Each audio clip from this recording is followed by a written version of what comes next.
Yes sir! Yeehaw! Halo saudara-saudara di dalam Kristus, selamat jumpa lagi melalui channel Komunitas MAL. Pada sesi ini, kita akan membicarakan tentang darah Yesus. Dalam Roma 5 ayat 18a dikatakan, oleh satu pelanggaran semua orang beroleh penghukuman. Dan di dalam Roma 3 ayat 23 mengatakan bahwa semua orang telah berbuat dosa dan telah kehilangan kemuliaan Allah. Nah, karena semua orang telah berdosa, harus dihukum. Roma 6 ayat 23a mengatakan upah dosa ialah maut. Hukumannya ialah maut atau dihukum di neraka selama-lamanya. Tetapi Allah mengasihi manusia, maka Ia menyediakan jalan keluar, yaitu melalui darah sebagai pengganti nyawa kita. Oleh sebab itu di dalam Ibrani 9 ayat 22b mengatakan, tanpa penumpahan darah tidak ada pengampunan dosa. Nah, di dalam Kejadian pasal 9 ayat 5 mengatakan demikian. Saya akan bacakan dalam Kejadian 9 ayat 5. Tetapi mengenai darah kamu, yakni nyawa kamu, aku akan menuntut balasnya. Dari segala binatang aku akan menuntutnya. Dan dari setiap manusia aku akan menuntut nyawa sesama manusia. Jadi ayat ini menjelaskan bahwa Allah menuntut darah kita atau nyawa kita karena kita sudah jatuh dalam dosa. Tetapi Allah yang sangat mengasihi kita menyediakan jalan keluar supaya kita tidak dihukum. Di dalam Imamat 17 ayat 11 mengatakan demikian. Karena nyawa makhluk ada di dalam darahnya, dan aku telah memberikan darah itu kepadamu di atas mezbah untuk mengadakan pendamaian bagi nyawamu, karena darah mengadakan pendamaian dengan perantara nyawa. Jadi memang sudah ditetapkan Allah sejak manusia jatuh dalam dosa, sejak Adam dan Hawa jatuh dalam dosa, Allah telah menetapkan bahwa darah itu harus dituntut. Allah menuntut darah atau Allah menuntut nyawa kita, tetapi Allah menyediakan darah pengganti daripada kita orang berdosa, supaya kita tidak dimurkai Allah. Nah, darah itu yang pada masa perjanjian lama adalah darah binatang. Itu Allah sendiri yang memulai di dalam Kejadian pasal 3 ketika Adam dan Hawa jatuh dalam dosa. Mereka berusaha berbuat baik dengan menutupi dosa mereka, menutupi rasa malu mereka dengan membuat cawat dari daun pohon ara. Tetapi Allah tidak menghendaki cara yang demikian. Allah menghendaki cara Allah. Di dalam Kejadian 3 ayat 21, Allah sendiri yang menyembelih seekor binatang, darahnya dicurahkan, dan kulitnya diambil dipakaikan kepada Adam dan Hawa. Jadi memang sejak dari awal sudah ditetapkan harus darah yang mengadakan pendamaian bagi dosa-dosa kita supaya kita didamaikan dengan Allah, tidak dimurkai Allah. Begitu juga dalam Kejadian 4 ayat 3, 4 dan 5, di sana diceritakan bahwa Kain dan Habel membawa persembahan mereka. Persembahan mereka tentu mereka sudah tahu, karena itu sudah diajarkan oleh Allah melalui Adam dan Hawa harus membawa darah. Tetapi dalam bacaan Kejadian 4 ayat 3 dan 4 itu dikatakan bahwa Kain tidak membawa darah binatang tetapi membawa darah dari hasil tanaman yang diusahakannya. Sedangkan Habel membawa darah binatang sebagai persembahan. Itulah sebabnya persembahan Habel itu berkenan kepada Allah, sedangkan Kain itu persembahannya tidak berkenan. Sama halnya dengan kita sekarang, bahwa kita hanya bisa diterima Allah kalau kita mau menerima apa yang telah ditentukan Allah, yaitu darah. Dan darah yang kita pakai supaya kita tidak dimurkai Allah adalah hanya dengan darah Yesus.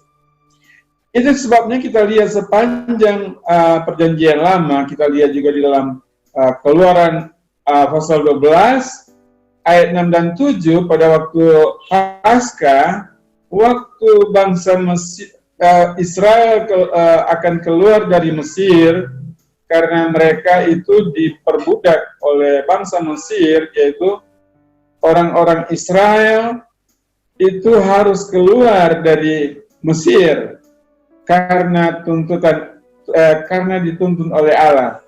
Tapi Allah telah menetapkan bahwa untuk mereka boleh keluar dari Mesir, pada malam terakhir mereka harus membawa darah binatang.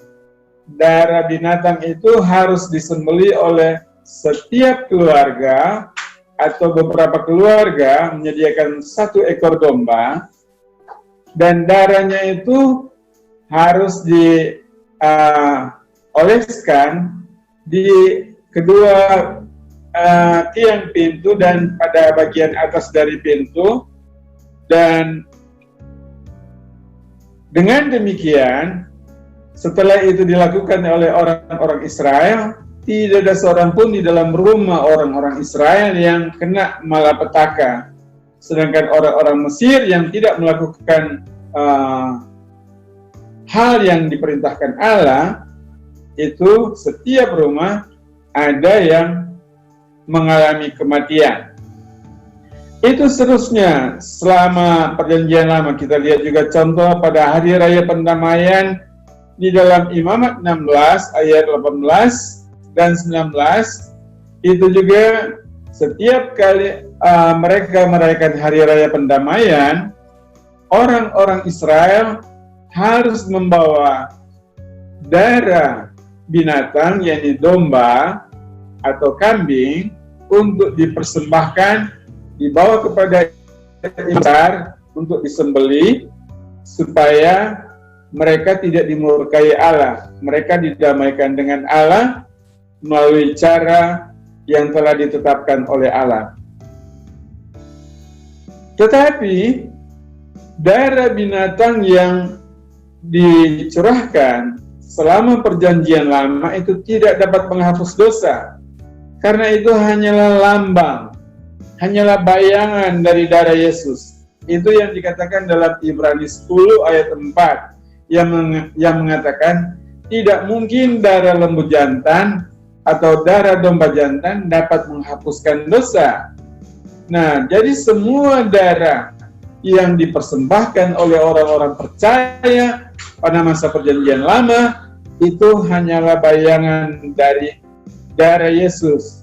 Oleh sebab itu, ketika orang-orang percaya pada masa perjanjian lama membawa darah binatang, itu dalam Ibrani 10 ayat 1 mengatakan itu diulang-ulang, dan itu hanyalah bayangan dari keselamatan yang akan datang, dan keselamatan itu sendiri hanya ada di dalam Yesus Kristus melalui pengorbanannya di kayu salib. Oleh sebab itu kita melihat bahwa darah Yesus itu sangat bermanfaat, mempunyai nilai yang kekal. Kita melihat, pertama, nilai darah Yesus itu adalah menebus dosa-dosa kita. Itu bisa kita lihat di dalam 1 Petrus 1 ayat 18 dan 19 mengatakan demikian.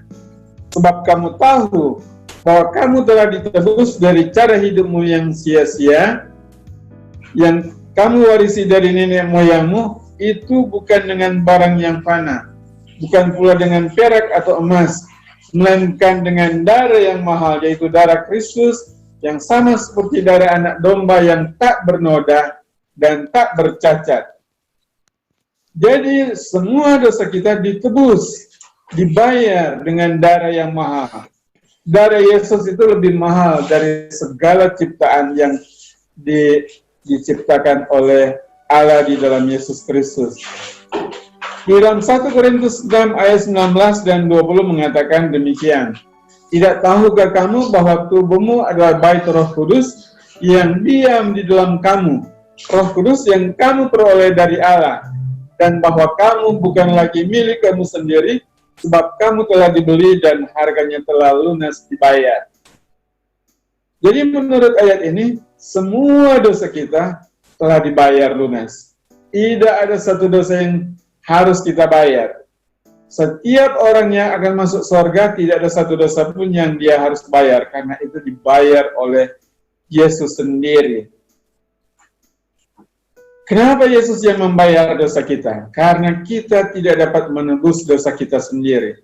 Itu dikatakan dalam Mazmur 49 ayat 8 dan 9 yang mengatakan, tidak ada seorang pun yang dapat membebaskan dirinya atau memberikan tebusan kepada Allah ganti nyawanya, karena terlalu mahal harga pembebasan nyawanya dan tidak memadai untuk selamanya. Jadi kita melihat bahwa kita tidak dapat membebaskan diri kita sendiri dari hukuman dosa. Karena kita tidak bisa membayar sendiri dosa kita. Apapun usaha kita, tidak dapat membayar dosa kita. Nah, jadi kita melihat itu sudah dibayar oleh darah yang mahal, yaitu darah Yesus Kristus.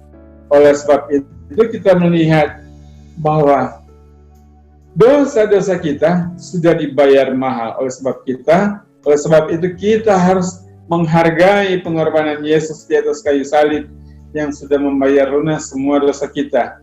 Kita telah dibeli. Kalau di dalam Kisah Para Rasul pasal 20 dikatakan dalam bahasa Inggris, the Church of God which He purchased by His blood. Jadi dalam bahasa Indonesia, jemaat Allah yang diperolehnya dengan darah anaknya sendiri. Jadi kita telah dibeli. Bahasa Inggris bilang purchase, dibeli menjadi miliknya untuk selama-lamanya. Dan karena sudah menjadi miliknya, tidak mungkin direbut oleh siapapun, termasuk iblis.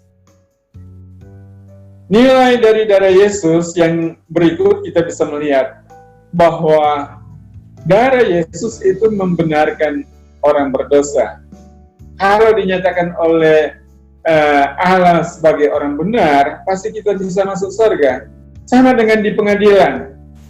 Kalau di pengadilan tidak terbukti bahwa kita bersalah, maka hakim akan mengetuk palu dan mengatakan bahwa tidak ditemukan suatu kesalahan, sehingga kita dinyatakan benar, sehingga kita dibebaskan dari tuntutan hukuman masuk penjara. Nah, dalam Roma 5 ayat 9 mengatakan, lebih-lebih karena kita sekarang telah dibenarkan oleh darahnya, kita pasti akan diselamatkan dari murka Allah. Kalau kita sudah dibenarkan oleh darah Yesus, kita tidak akan dimurkai oleh Allah. Karena Allah tidak lagi melihat dosa-dosa kita. Karena dosa-dosa kita itu sudah dihapus, sudah dibayar lunas. Dan oleh sebab itu, tidak mungkin murka Allah itu jatuh kepada orang-orang yang sudah menerima Yesus sebagai juru selamat, karena sudah mempercayai darah Yesus yang tercurah itu sudah membenarkan dia. Itu juga yang dikatakan dalam Roma 5 ayat 19b yang mengatakan demikian. Oleh ketaatan satu orang, semua orang menjadi orang benar. Kata semua orang ini sebenarnya hanya tertuju kepada semua orang yang percaya. Kalau dalam bahasa Inggris, semua orang ditulis many. Jadi tidak semua orang di dunia itu menjadi orang benar, tapi hanya orang-orang yang percaya. Kalau kita sudah dinyatakan benar oleh Allah, tentunya kita bisa masuk surga. Dalam 1 Petrus 3 ayat 18 mengatakan demikian. Sebab juga Kristus telah mati sekali untuk segala dosa kita. Ia yang benar untuk orang-orang yang tidak benar, supaya ia membawa kita kepada Allah. Ia yang telah mati dalam keadaan sebagai manusia, tetapi telah dibangkitkan menurut roh. Ayat ini mengatakan bahwa ia yang benar untuk orang-orang yang tidak benar. Maksudnya, ia itu benar, ia itu tidak berdosa, telah mati untuk kita yang tidak benar, telah mati untuk kita yang orang-orang berdosa. Dan oleh karena demikian, maka orang-orang percaya memperoleh kebenarannya. Sedangkan Yesus memperoleh ketidakbenaran kita, memperoleh dosa-dosa kita. Jadi, kita melihat terjadi pertukaran, bahwa Yesus menjadi tidak benar, dan kita menjadi benar. Itu hanya terjadi bila kita percaya pada pengorbanan Yesus yang telah mati di kayu salib. Kalau kita sudah menjadi benar, ayat itu mengatakan, supaya ia membawa kita kepada Allah. Jadi Yesus hanya membawa kita kepada Allah kalau kita sudah menjadi orang benar.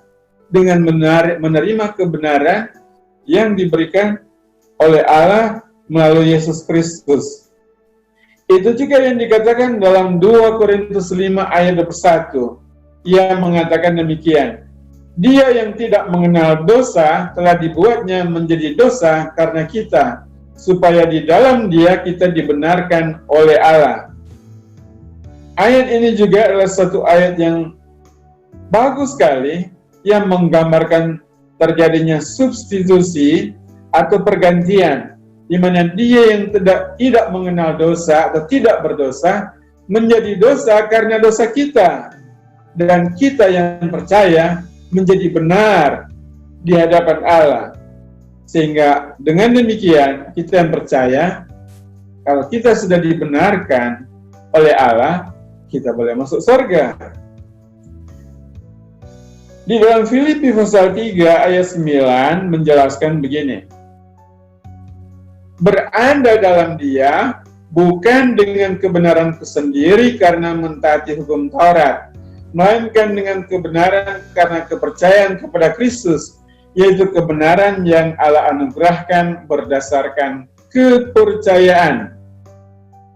Ayat ini mengatakan bahwa mentaati perintah-perintah Allah tidak menjadikan kita berada di dalam Kristus.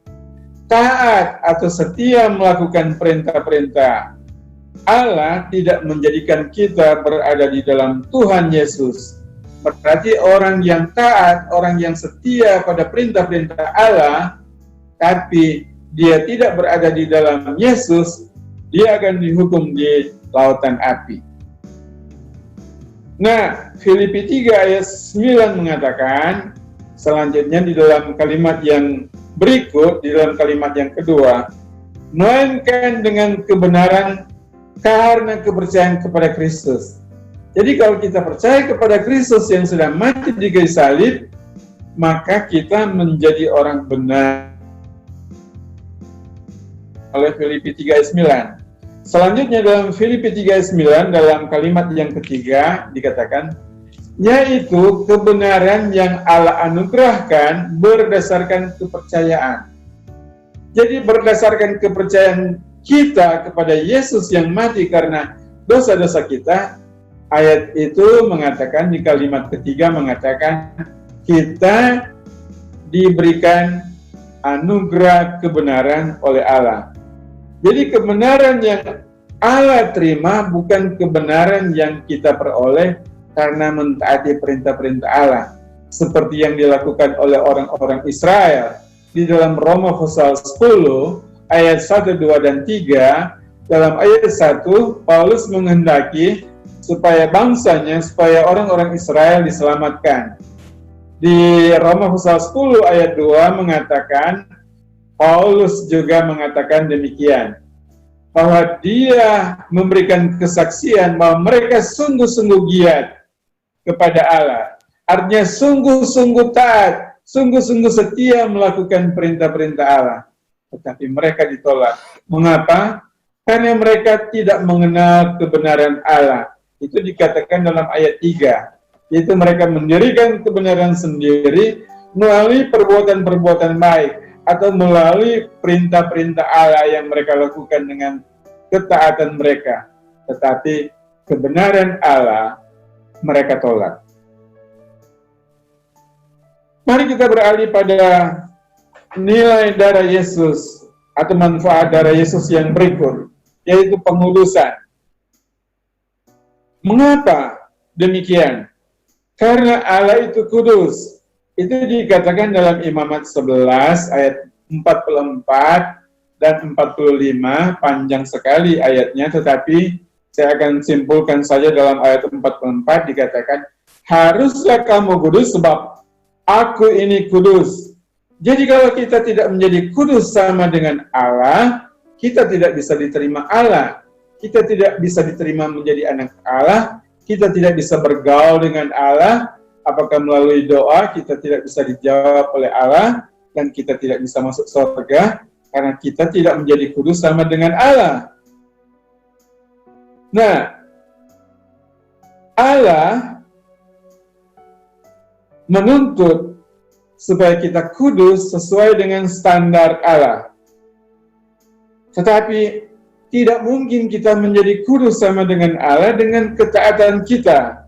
Oleh sebab itu, untuk menjadi kudus sama dengan Allah, satu-satunya jalan adalah menerima kekudusan Allah di dalam Yesus Kristus. Nah, di dalam Ibrani 10 ayat 10 mengatakan demikian.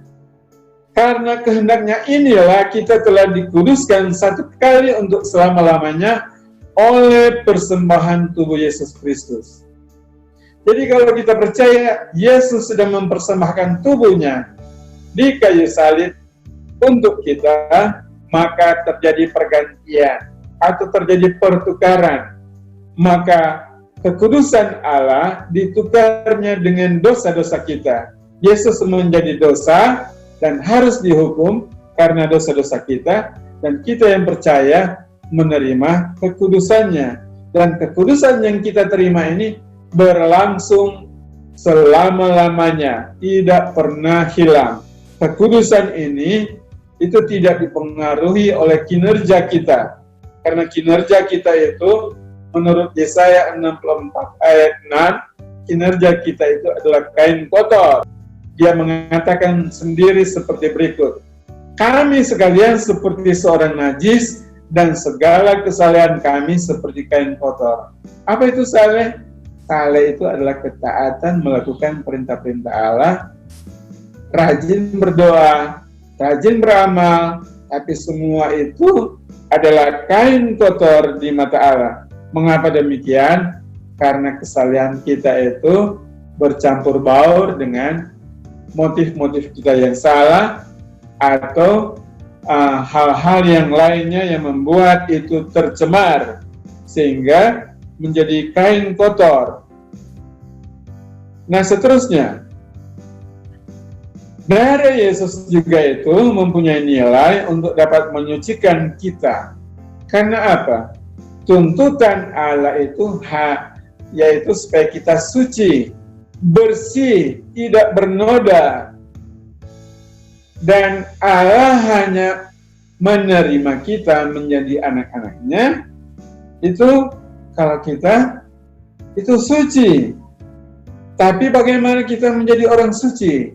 Tentunya tidak mungkin dengan usaha kita, karena semua perbuatan baik kita itu tidak menyenangkan, tidak mungkin berkenan kepada Allah, seperti yang saya telah jelaskan dalam Yesaya 64 ayat 6 tadi. Semua perbuatan baik kita, semua ketaatan kita itu tidak berkenan kepada Allah. Dan oleh sebab itu, kita hanya bisa diterima menjadi anaknya, kita hanya bisa diterima diselamatkan melalui penyucian darah Yesus.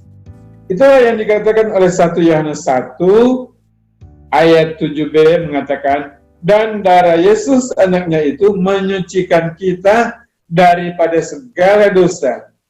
Jadi dosa-dosa kita sudah disucikan satu kali untuk selama-lamanya. Itu juga sama dengan yang dikatakan oleh firman Tuhan dalam Yohanes 1 ayat 9. Lihatlah anak domba Allah yang menghapus dosa dunia. Jadi kalau dosa kita sudah dihapuskan, itu sama dengan sudah disucikan. Dosa dunia, dosa dari Adam, dosa-dosa yang dilakukan oleh orang-orang yang sudah mati, dosa-dosa yang dilakukan oleh orang-orang yang masih hidup sekarang, dan dosa-dosa yang belum dilakukan, itu semua sudah disucikan oleh darah Yesus. Mulai dari dosa pertama di dunia yang dilakukan Adam, sampai dosa yang terakhir yang terjadi di dunia, sudah dihapuskan oleh darah Yesus. Tapi lebih tepatnya, kalau kita menggunakan terjemahan perjanjian Alkitab yang lama mengatakan, lihatlah anak domba Allah yang mengangkut dosa dunia. Jadi dosa dunia ini sudah diangkut, sudah dipikul, sudah ditanggung oleh Yesus Kristus. Menurut ayat itu. Kalau dalam terjemahan baru, Alkitab sekarang bilang dihapuskan. Jadi segala dosa kita sudah dihapuskan, sedangkan dosa dunia sudah dihapuskan, apalagi dosa kita. Jadi dosa seumur hidup kita sudah dihapuskan, atau dengan kata lain, sudah disucikan daripada segala dosa. Itu yang dikatakan oleh 1 Yohanes 1 ayat 7b. Bagaimana dengan orang-orang percaya pada masa perjanjian lama? Karena mereka membawa darah binatang. Apakah darah binatang itu menyucikan dosa mereka? Tentu saja darah mereka menyucikan dosa-dosa mereka. Tetapi sebenarnya kalau kita memperhatikan dalam Ibrani 9 ayat 13, darah binatang itu hanya menyucikan secara lahiriah. Karena darah binatang itu mereka bawa, itu memenuhi tuntutan Allah yang waktu itu adalah hukum Taurat. Itu hukum Taurat hanya menyucikan secara lahiriah. Tapi orang-orang percaya pada masa perjanjian lama, itu percaya kepada Mesias. Oleh sebab itu, kalau kita membaca dalam Kisah Para Rasul pasal 10 ayat 43 mengatakan, tentang dialah semua nabi bersaksi bahwa barang siapa percaya kepadanya, ia akan mendapat pengampunan oleh karena namanya. Jadi nabi-nabi pada masa perjanjian lama mengajarkan tentang Mesias yang adalah juru selamat mereka. Jadi ketika mereka membawa darah binatang, itu tidak menyucikan mereka, hanya menutupi dosa mereka. Karena sesungguhnya yang menghapus atau menyucikan darah orang-orang itu, mulai dari perjanjian lama sampai dengan perjanjian baru sampai dunia ini kiamat, orang hanya disucikan oleh darah Yesus. Itu yang dikatakan dalam Ibrani 9 ayat 14 yang mengatakan atau menjelaskan bahwa darah Yesus itu menyucikan hati nurani kita. Jadi hati kita disucikan oleh darah Yesus. Dia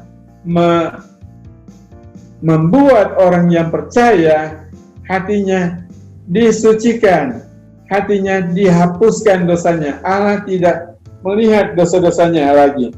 Sehingga kita merasa lega kalau kita menjadi percaya. Sehingga kita bebas untuk beribadah. Itulah yang dikatakan dalam Ibrani 9 ayat 14. Dengan demikian kita bisa datang beribadah dengan rasa terlepas dari segala dosa. Tapi kalau kita belum disucikan oleh darah Yesus, maka kita datang beribadah, itu tidak ada gunanya sebenarnya. Nah, mari kita melihat manfaat berikut dari darah Yesus. Darah Yesus yang berikut hanya bermanfaat kalau kita percaya pada pengampunan melalui darah Yesus. Itu yang dikatakan di dalam Efesus 1 ayat 7 yang mengatakan, Di dalam Dia dan oleh darahnya kita beroleh penebusan, yaitu pengampunan dosa. Jadi pengampunan dosa hanya ada di dalam darah Yesus. Mulai dari perjanjian lama, mulai dari Adam dan Hawa sampai dunia ini kiamat, itu orang hanya diampuni melalui darah Yesus.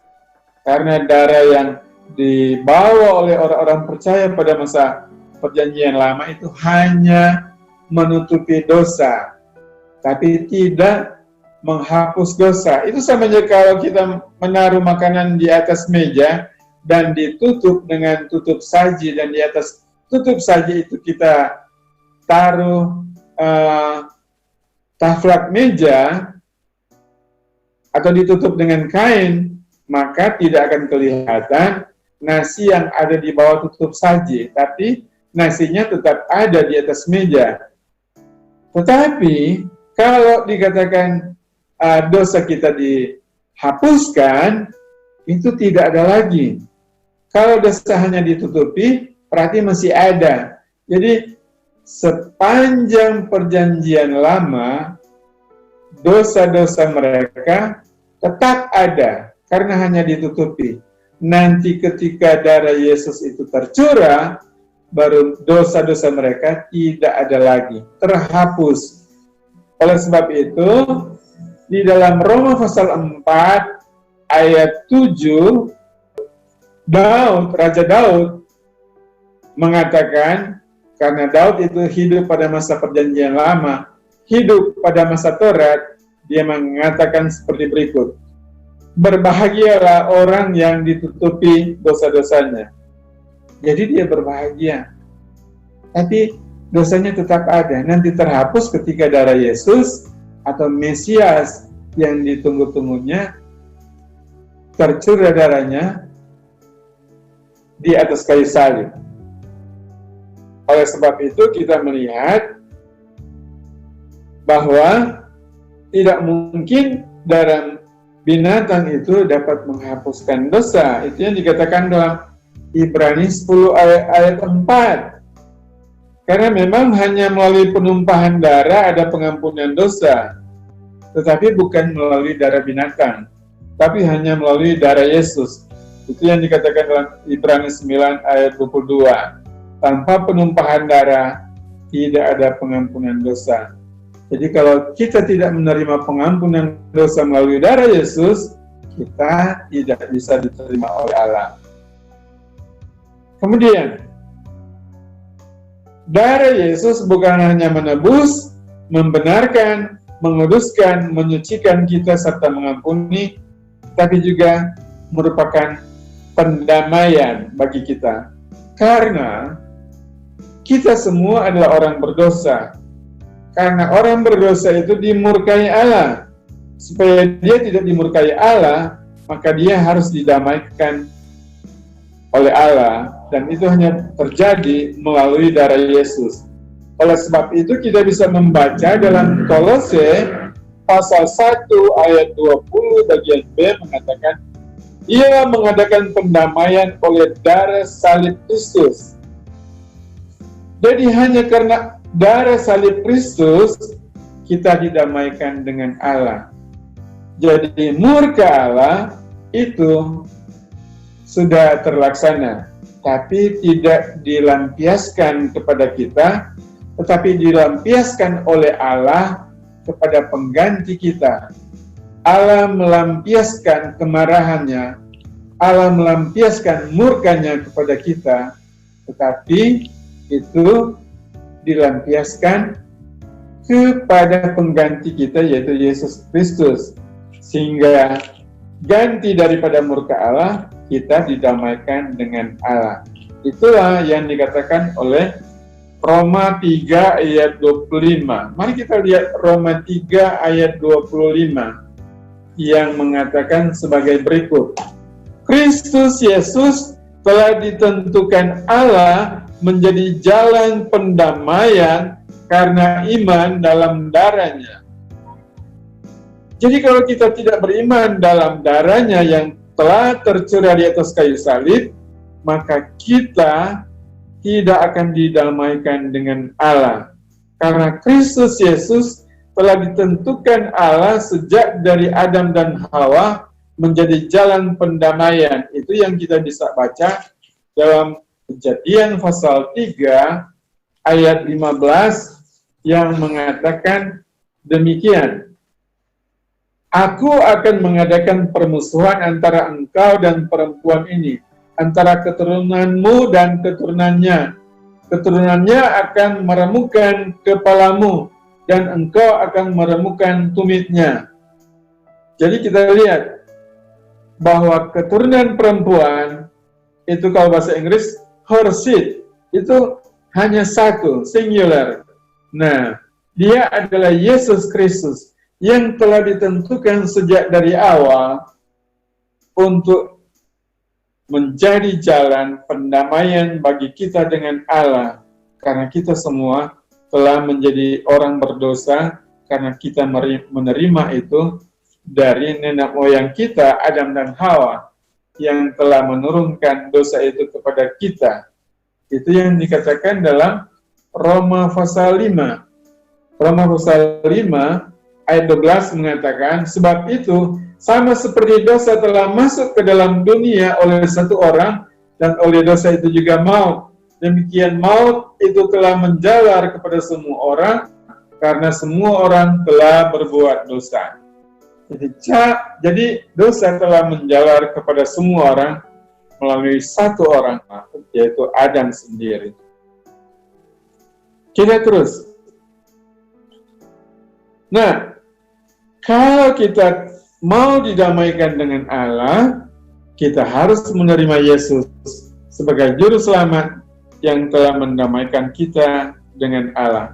Itulah yang dikatakan dalam 2 Korintus pasal 5 ayat 19. 2 Korintus pasal 5 ayat 19 mengatakan demikian. Sebab Allah mendamaikan dunia dengan dirinya oleh Kristus dengan tidak memperhitungkan pelanggaran mereka. Ia telah mempercayakan berita pendamaian itu kepada kami. Jadi Allah mendamaikan dunia. Dunia itu adalah semua orang, ya.